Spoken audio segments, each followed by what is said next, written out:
Layers and layers and layers of information are coming out, not just because objects are being examined in detail, but also because new technologies can be applied to them. Was the mask created for Tutankhamun or for someone else? There is an object sitting inside a climate-controlled gallery in Cairo that has been stared at by more human beings than perhaps any other artifact in the history of civilization. Tourists press their faces close to the glass. Photographers have taken millions of shots of it. Children draw it in school. It has been reproduced on coffee mugs, postage stamps, and the covers of academic journals. For over a century, this object has been treated as one of the most thoroughly studied, most exhaustively analyzed, most completely understood treasures ever pulled from the earth. And yet, if a small group of physicists and Egyptologists are right, we have spent that entire century looking at a lie.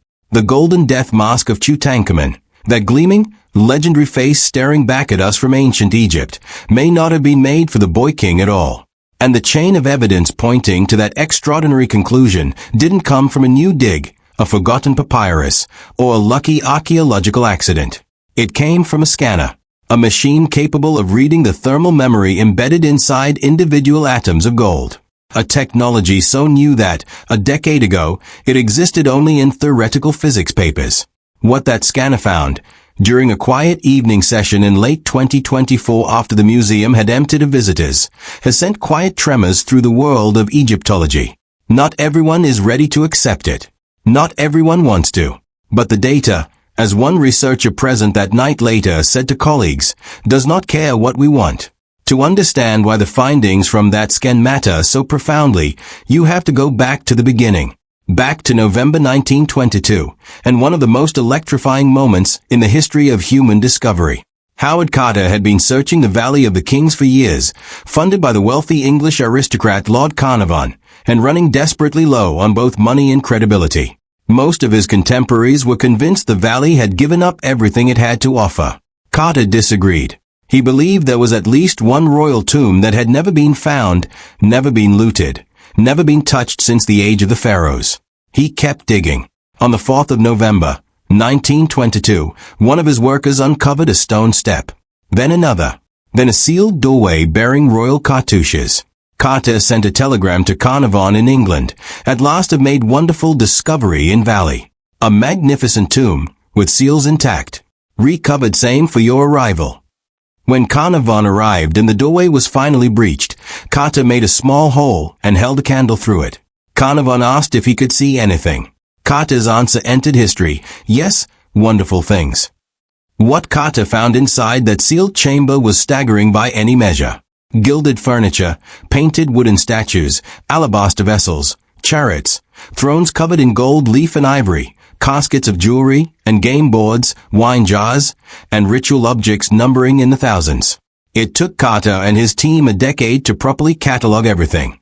The tomb of Tutankhamun remains, to this day, the only substantially intact royal burial ever discovered in Egypt's Valley of the Kings.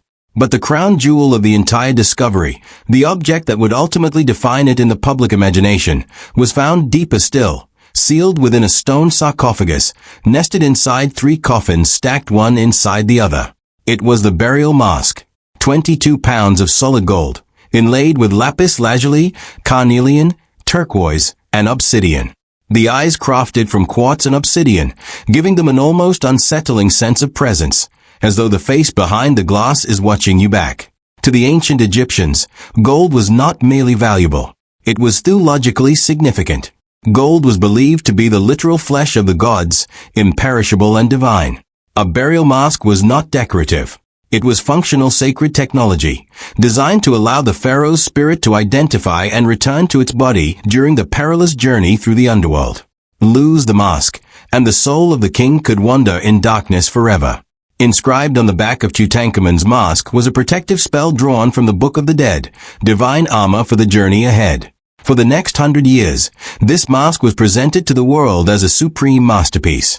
A perfect object, crafted specifically for a specific king. Case closed. Questions unnecessary. Except the questions never really stopped.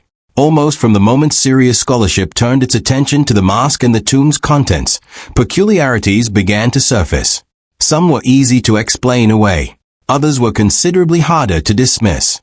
The tomb itself raised immediate eyebrows. For a pharaoh, even a minor one, it was strikingly small. While the tombs of other kings in the same valley stretched through hundreds of feet of carved limestone corridors and featured vast decorated halls, Tutankhamun's burial space was cramped and modest by comparison. More troublingly, sections of the painted wall decoration appeared horrid, inconsistent in quality, as though completed rapidly under pressure rather than executed with the careful deliberation that royal burials typically demanded. Inside the burial chambers, researchers discovered objects that did not appear to belong to the same individual. Some of the golden shrines contained inscriptions that had been partially altered. Statues bore facial features that did not correspond to known artistic representations of Tutankhamun. Several pieces of jewelry were designed in proportions more consistent with a female body than a male one. These irregularities were noted, puzzled over, and largely set aside. Tutankhamun died suddenly and unexpectedly, most likely around 1323 BCE. He was approximately 19 years old. Ancient Egyptian religious law prescribed with absolute rigidity that a pharaoh must be mummified and interred within 70 days of death. Not approximately 70 days. Exactly 70 days. Within that window, everything required for the royal burial, the tomb, the coffins, the ritual objects, and the mask, had to be ready. Carving a burial tomb from solid limestone and decorating every wall takes months under normal circumstances. Constructing 3 elaborately decorated coffins, each fitting precisely inside the other, is not a quick project. Gathering or manufacturing thousands of individual burial artifacts requires an enormous logistical operation. And casting, inlaying, and finishing a 22-pound solid gold mask with the precision and artistry on display in Tutankhamun's would, even with a team of the most skilled craftsmen in Egypt, demand considerable time. None of that adds up to 70 days. Not for death nobody anticipated. This is the uncomfortable arithmetic that serious researchers kept returning to. And it pointed, logically if disturbingly, toward a single possible explanation. Perhaps not everything in that tomb was made for Tutankhamun. Perhaps, faced with an impossible deadline and a king with no completed burial preparation, the priest responsible for the interment did what desperate people throughout history have always done. They improvised. The name that kept surfacing in the more speculative corners of Egyptological debate was Nefertiti. She needs little introduction to anyone with a passing interest in ancient Egypt. The painted limestone bust of Nefertiti, discovered in 1912 in the workshop of the royal sculptor Thutmose, is one of the most recognized works of art on earth. That long neck, the sculpted cheekbones, the composed and slightly enigmatic expression, her face has become almost as iconic as the death mask itself. She was the chief queen of the pharaoh Akhenaten, the so-called heretic king who upended Egyptian religion by declaring the sun disk Aten to be the sole divine power and relocating the capital to an entirely new city. Nefertiti was not merely a consort. Historical and archaeological evidence increasingly suggests she was a co-regent, wielding genuine political and religious power alongside Akhenaten. Some scholars have proposed, based on inscriptional and artistic evidence, that after Akhenaten's death she may have ruled Egypt outright under a throne name, either as Nefer-Neferuaten, a pharaoh who appears in the record for a short period, or possibly as the enigmatic Smenkhkare. The evidence remains contested, but the scholarly momentum behind the idea has grown considerably in recent decades. And then, abruptly, she vanishes. After roughly the 12th year of Akhenaten's reign, Nefertiti essentially disappears from the historical record. No confirmed tomb has ever been found. No mummy has been definitively identified as hers, despite several candidates and decades of searching. She simply ceases to appear in inscriptions and artistic depictions, as thoroughly as though someone had made a deliberate effort to erase her from history. This erasure has fascinated researchers for generations. And when archaeologists began cataloging the oddities inside Tutankhamun's tomb, the feminine jewelry proportions, the altered statues, the hastily modified inscriptions, and above all, the pierced ears on the burial mask, the Nefertiti connection began to feel less like speculation and more like a hypothesis that deserved serious investigation. The pierced ears are perhaps the most striking physical anomaly. In ancient Egyptian artistic convention, adult male pharaohs were never depicted with pierced ears.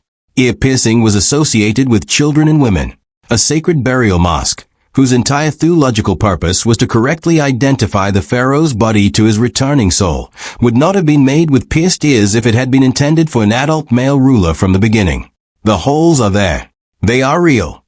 And they require an explanation. Some researchers further noted that the facial features of the mask, while not definitively feminine, appeared somewhat delicate for the established iconographic conventions around male royal portraiture of that era. And subtle differences in the gold coloration between the face and the headdress suggested, to trained metallurgical eyes, the possibility that the two elements might not have been cast in a single unified process. None of this constituted proof. It constituted a very uncomfortable accumulation of questions with no comfortable answers. And without the ability to physically examine the interior structure of the mask without damaging it, those questions were going nowhere fast. That changed in 2014, though not in the way anyone would have chosen. During routine maintenance at the Egyptian Museum in Cairo, the iconic braided beard of the death mask, attached separately from the main body, was accidentally knocked loose and broke off. The damage itself was distressing. What followed was arguably worse. Museum workers, reportedly panicking about the political consequences of the damage becoming known, applied an industrial epoxy adhesive to reattach the beard before proper conservation procedures could be followed. When the repair became public and photographs showed visible traces of adhesive on the golden chin of a 3,000-year-old priceless artifact, the response from the international conservation community was one of dismayed outrage. The Egyptian government moved to address the situation properly, bringing in an international team of conservators led by Christian Ekman from the Romano-Germanic Central Museum in Mainz, Germany. Ekman's team undertook a meticulous restoration process, removing the improper adhesive and reattaching the beard using beeswax, a material consistent with ancient Egyptian conservation practices. But before reattaching the beard, Ekman's team seized the opportunity to conduct a thorough scientific analysis using X-ray fluorescence technology. XRF scanning allowed researchers to analyze the elemental composition of the gold across different sections of the mask without causing any physical damage. The goal was partly to inform the conservation process and partly to address, once and for all, the lingering questions about whether the mask had been assembled from different sources. The XRF results, when they were announced, appeared definitive. The gold composition across the face and the headdress was consistent, showing no clear evidence of the kind of chemical discontinuity that would indicate a separately sourced faceplate had been attached. The cartouche containing Tutankhamun's name showed no obvious evidence of an earlier inscription having been carved over. The glass inlays around the eyes were intact, which was significant. The heat required to solder a separate face onto the headdress would, in theory, have caused those delicate inlays to crack or distort. For most of the Egyptological establishment, this was the end of the matter. The mask was Tutankhamun's. Made for him. Beginning and end of discussion.